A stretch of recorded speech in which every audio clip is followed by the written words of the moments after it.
Hey everybody, Captain B-Nard back here with another Wi-Fi battle. So today we are having a battle against the one, the only, the infamous JoeyFontaine. That's right, ladies and gentlemen, he is back and ready to go for another match. Those of you who are familiar with the channel will know Joey quite well.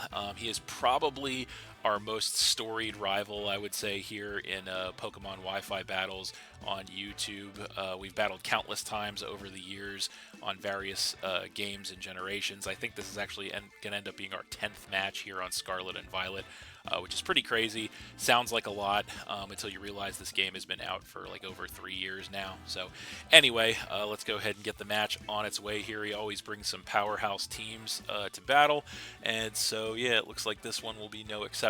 So he's got a little bit of a rain strategy going on there, which definitely could be mildly problematic for us.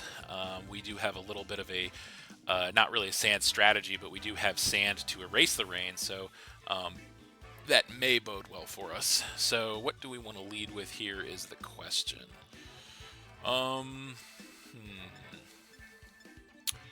I think we do want to go for the Rabombi lead in this one. Yeah, I think we want to go for the Rabombi lead in this one. Sticky Web looks like it could definitely be beneficial if we can get that up. So yeah, let's go ahead and see how that works out. Hopefully we can make it a good show against Joey. He always has power on deck, that's for sure. So it definitely won't be easy, but we are going to see what we can do. We agreed to kind of like a mid to lower tier game once again here. So hopefully we can make it a good one.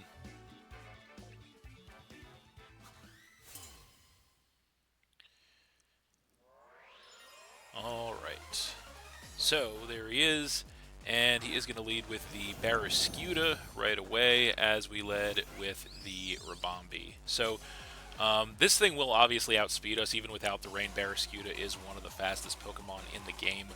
I feel like nonetheless it is, regardless of what he does, I think it's just worth getting the Sticky Web up right away. I don't think he has a way to remove it, so we're just going to do that.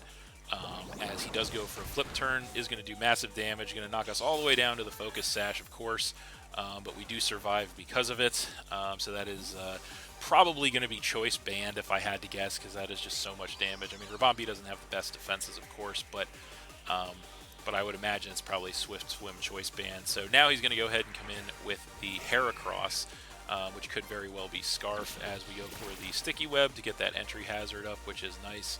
And yeah, we don't see Guts Flame Orb, so I feel like it's probably Moxie Scarf then, if that's the case. So knowing that, I don't really want him to get the Moxie boost. So the only question is, what does he go for? What attack does he go for? I feel like we can probably go into the Hippowdon. I guess he could. I mean, it's kind of tough because I want to see what he locks himself into, but at the same time, I don't want to give him a Moxie boost. So it is mildly problematic. I feel like he could go for a fighting move, and that might just two-shot our Hippowdon, which could be problematic. I kind of want to just, yeah, I kind of want to see what he locks himself into. So let's just click Moonblast here. I assume he's Scarf, and yeah, of course he's Scarf, so he goes Mega Horn, takes us out. So yeah, that is going to take out the Rabombi and knock us down to 5. That will also, of course, activate his Moxie to give him that attack increase. The only good news about this is that now we get to know that he's choice locked into a bug move, which means that we can definitely come in with Infernape, and we do X4 resist that. We are also Scarf ourselves. We could have made that play last turn, but I didn't want him to like read that and go for the fighting move, and then we lose Infernape, so it was just too risky. But now we have another choice to make on our hands here, and that is, what do we go for in the face of this thing? I feel like obviously there's no way he stays in here, but what does he switch into to face the Infernape? He has a lot of switch-ins to, he doesn't really have too many switch-ins to the fighting attack, so I kind of want to go for that, but at the same time I also kind of want to just knock off. I doubt he would bring Kilowattrel in the face of this thing, but even if he does, a close combat would hurt pretty bad. So I think we go close combat here for sure. So yeah, there's no way he switches out. We could have gone knockoff, but I feel like we'll get big damage with close combat on whatever he comes in with. And it is going to be Politoed, so that's pretty good actually. So Politoed comes in. He is going to hit the Sticky Web and get the speed reduction, which is nice. And then he is going to get the Drizzle to make it rain. I'm not too worried about that because we have a Powdon. We're going to nail this thing with a close combat, which does about 3/4, which is great damage. And we do get the defense drops, which is kind of fine because we know we outspeed this thing. So the question is, what would he switch back into Heracross? Because he doesn't know we're Scarf, obviously. So we could just straight up switch out here. I'm not 100% sure what I want to do because I know another close combat takes this thing out unless he's got like a fighting resistant Terra on deck, but I doubt he would do that. I feel like we can just close combat again, so that's what we're going to do. And so he does go for the switch. So what does he bring in to face the Infernape? That was the question. He is going to bring Heracross in, so we could have potentially switched there. But Heracross is in. It's going to get the speed reduction on the Sticky Web, and we are going to go for a close combat on this thing, which should do some decent chip. Yeah, it does almost half, which is great chip damage, actually. And we do get another defense drop. Which is not great, but now it is unfortunately not a 2-shot, so we definitely want to switch out here, and I think we definitely switch to Hippowdon, there's no question. That's what we're going to do here. I guess we could have made the switch last turn, but it is what it is. So going to go Hippowdon here and hope we don't get 2-shot by whatever he does. So there's the Hippowdon. We're going to get the Sandstream up, which is nice, as he is going to close combat. How much does that do? Does not quite half, which is great.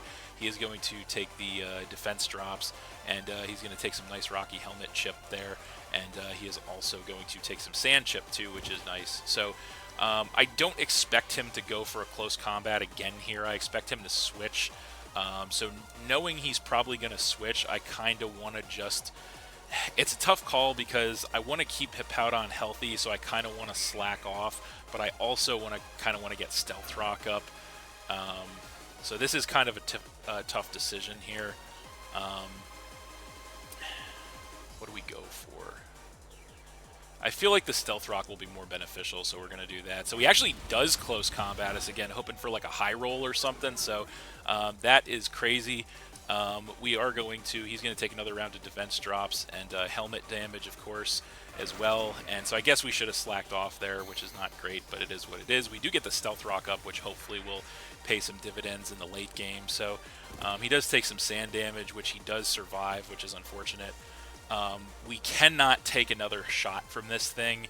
And I want to keep Hippowdon alive because I want to make sure we can set the sand over the rain.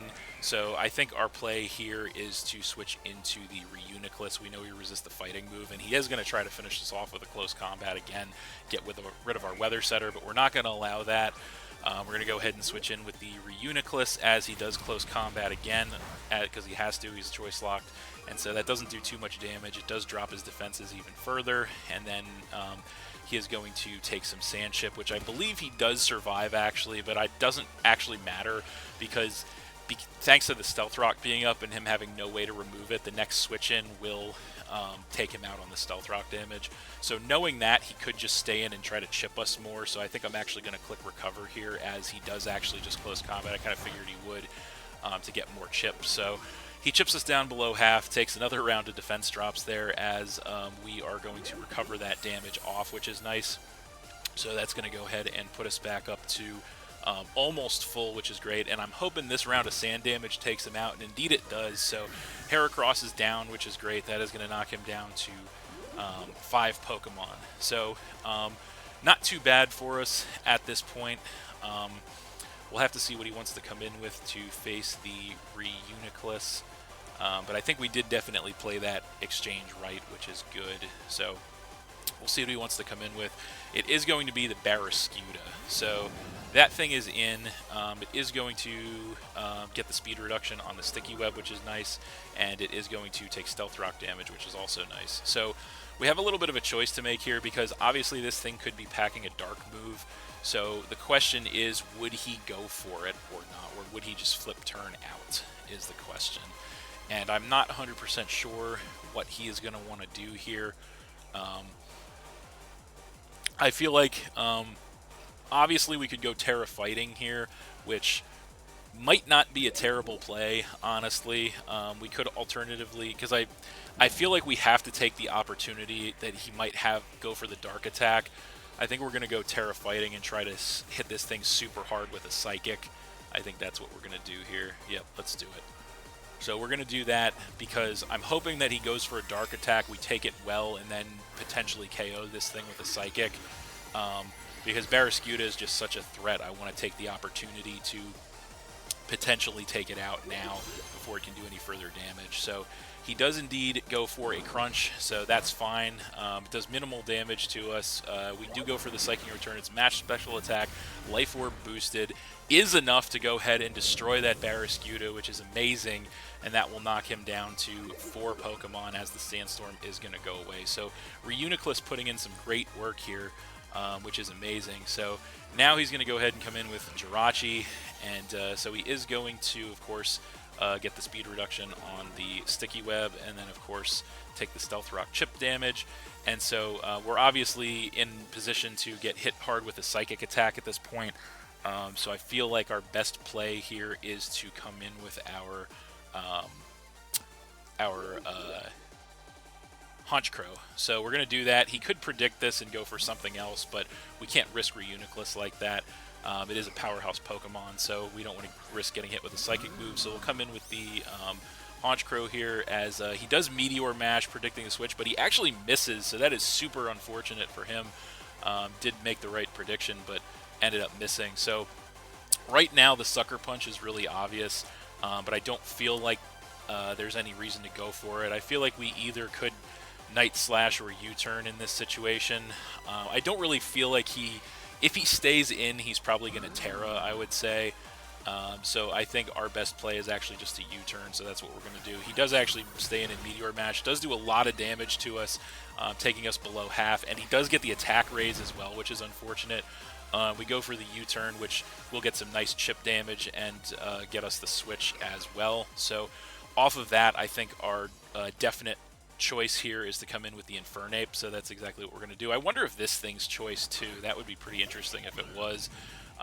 But regardless of whether it is or not, the Infernape should outspeed. So we'll come in with Infernape, and I think the right play in this situation is definitely the knockoff. So we're going to go for the knockoff here as he does switch. So he could potentially be choice on there. I'm not 100% sure.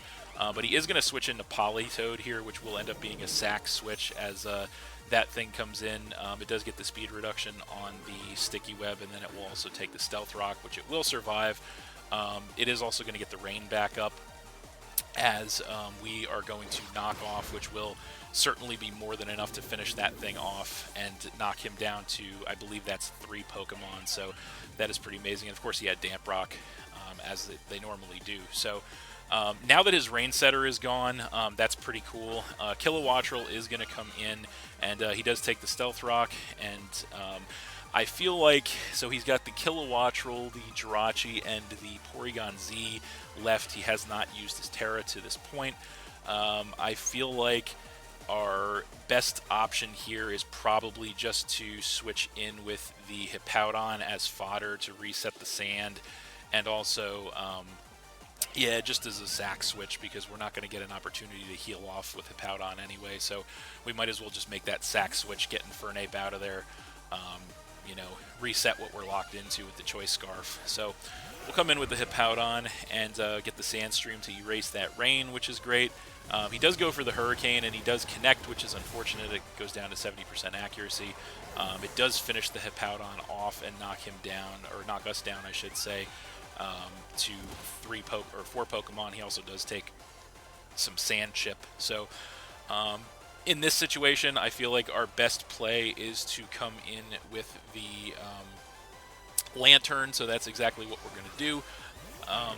This thing should be pretty fit to handle the Kilowattrel, hopefully. So he's got the Jirachi, he's got the Kilowattrel, and he's got the Porygon Z on deck still. So I think he probably doesn't stay in here, and if he does, he would definitely Terra. So I think our best play is just the Scald here. So I think we could Ice Beam if he's like Terra Grass or something, but he could also be coming in with Jirachi. So we're just going to Scald here and see what he wants to do. He does Hurricane again, which is super interesting. That does do a lot of damage. That's choice specs for sure. So we Scald, which is not quite enough to take him out. We do get the Burn, which is pretty amazing, though. That's awesome. That might actually be enough to take him out in tandem with the sand damage, and it looks like it actually will be. So we're both going to take the sand damage. We do get some HP recovery with the leftovers. And then he is, I believe, going to go down to the burn damage there, and indeed he does. So he goes down to the burn damage there. That knocks him down to 2 Pokemon, which is pretty incredible. So round and round we go here. So we'll have to see what he wants to come in with now to face the Lantern. It is going to be the Jirachi. So what does this Jirachi have on deck for Lantern is the question. That thing is going to take speed reduction on the Sticky Web, and it is also going to take some chip from the Stealth Rock. So I feel like best case scenario here is that we go ahead and just try to chip this thing. So we're just going to stay in and try to fire off a Thunderbolt for max damage output. See what he wants to do. He does go for a Zen Headbutt. He does connect, knocks us down to a quarter. We do not get flinched, fortunately. Nail this thing with a big Thunderbolt, which does take him down to about a quarter HP, and then we are going to take some sand damage and then just heal it off with the leftovers. So the real question in this situation is this thing choice itemed too? I don't think it really matters because we can't really, there's no point in really doing anything differently here. We'll just go ahead and click Scald, but it's not going to matter. He goes for the next Zen Headbutt. That will certainly finish us off here with the Lantern knocking us down to 3 Pokemon. So we have a little bit of a choice to make here. I feel like the right play in this situation is to go Infernape. So I think Infernape is the right play here because no matter what he does, he won't outspeed us. I don't believe, unless he's Choice Scarf. Would he be Choice Scarf Jirachi? I don't really think so. So I think what we're going to do, he probably double switches if I had to guess. I mean, he either double switch, either he's Choice Scarf and he tries to hit us with a Zen Headbutt again, or he doubles. I don't feel like he would double switch. He could Terra. So what I actually think I want to do here is double switch to the Honchkrow to kind of just scout him out and see what he wants to do. So we're going to actually do that here. So it looks like he might be staying in. We are going to double switch to the Honchkrow here to try and scout him and play little mind games and see what he wants to do. So Honchkrow is in, and he goes for a Zen Headbutt. So he actually very well could be Choice Scarf Jirachi is what I'm thinking. So that's pretty interesting. We do get some HP back with the leftovers. So I'm a little bit torn as to what I want to do here, because if he's Choice Scarf, we obviously don't want to go for Sucker Punch here. But if he's not Choice Scarf, he goes for Meteor Mash and takes us out. So I feel like the way he's playing this thing really leads me to believe he's Scarf. So I really just want to go for Night Slash here. I really badly want to go for Night Slash here. But I kind of want to play it safe and Sucker Punch also, too. Let's Sucker Punch. Okay, he's not Choice. So we get him with the Sucker Punch, so that's pretty cool. So Sucker Punch takes the Jirachi out, knocks him down to 1. So we did make the right play there. I'm glad we did. It was definitely an unnecessary risk. Otherwise, it would have been an unnecessary risk. So we get him with the Sucker Punch, take him down to 1, and we get some more HP with the leftovers. So finally, he is going to come in with that Porygon Z. So that definitely could still be the X Factor. He's going to take a speed reduction off the Sticky Web, which is nice. Take some Stealth Rock damage as well. And I think there's no reason for us not to go for a Night Slash here, because he could, the only way he comes back into this, I think, is with like a Terra and like a setup move. So I don't want to Sucker Punch. So we could also Brave Bird alternatively. That's another option. Let's Night Slash instead. So he doesn't, he goes for a Tri-Attack. He still outspeeds us, and he takes us out with a Tri-Attack, so that's interesting. So we actually go down to a Tri-Attack there, and we go down to 2 Pokemon. So we could have Sucker Punched there, but we didn't. So I think now we're going to go ahead and come in with our Reuniclus. And so I think we go for a nice Terra Blast fighting here. I think that's our play. see what he wants to do here. So he does finally bust out his Terra. Is it going to be Terra Ghost? That would be miserable if it was. I think it might actually end up being Terra Ghost. Yep, Terra Ghost. We should have just gone for the Psychic for guaranteed damage. That's what we should have done. Oh well. Should have Psychicked. He is going to try attack. We might live that. I feel like we do. Yeah, we do live the try attack. We shouldn't have. Yeah, we should have Psychicked. We definitely should have Psychicked. So that's our bad for sure. Yeah, that sucks. So we'll go Shadow Ball. We definitely should have Psychicked there. He's going to take us out. So now it's going to be all on Infernape, which so this is definitely an unnecessary end game that we forced here, so that sucks. So we lose Reuniclus, we go down to 1, and so now it's all on Infernape. So it's all on Infernape as to whether or not we can take this thing out with one attack, and I feel like Knockoff is going to do more damage than Flare Blitz, so we're going to knock off here. Is it enough to take this thing out? It is enough, thankfully. Thank God the Knockoff is enough to take that Porygon Z down, and that is going to be game. And it was Choice Specs, so that's good information. So that is going to be game. So we are going to win that one 1-0 against JoeyFontaine, but that was a great match, actually. Very close, highly competitive. Definitely a little bit closer than it should have been. We definitely started to slip there at the end, but we're able to hang on, fortunately. So yeah, that was a very solid match, though, and you love to see it against the storied rival that is Joseph C. Fontaine. So that's going to do it for this one. Thanks for watching again, everybody. Hope you all enjoyed. Please hit that like button, leave a comment, and or subscribe if you did enjoy, and stay tuned for more new battles in the future. So that's it, and we'll see you next time.